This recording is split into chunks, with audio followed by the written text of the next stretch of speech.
Hey folks, last time in Romans we looked at how neither a law-breaking lifestyle or a law-keeping lifestyle will get you back into right relationship with God.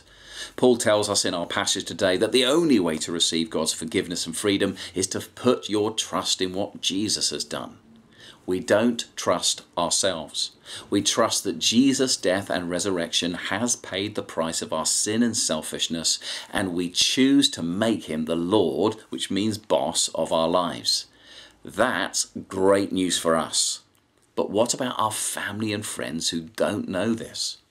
This is where it gets uncomfortable. This is where Paul starts talking about beautiful feet. I wonder, do you have beautiful feet? Mine aren't that bad, but Paul isn't referring to the physical appearance of our toes. People with beautiful feet in God's eyes are the ones who are prepared to walk over to those who don't know Christ and tell them about him. They carry the good news. After all, how can people believe in Jesus if no one tells them how wonderful he is?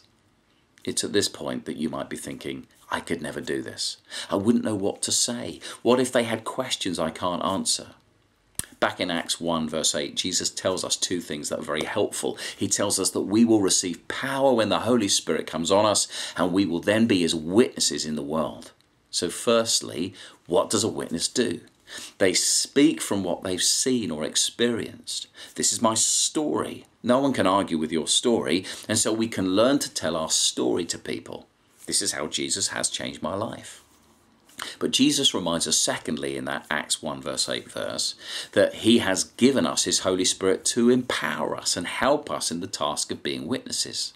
So we can wake up every day and ask the Holy Spirit to give us the opportunity, the courage, the words to share Jesus with other people.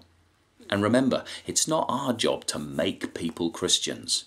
Paul makes it clear that some people won't want to know. They'll reject the message, just like they did with Paul and just like they did with Jesus.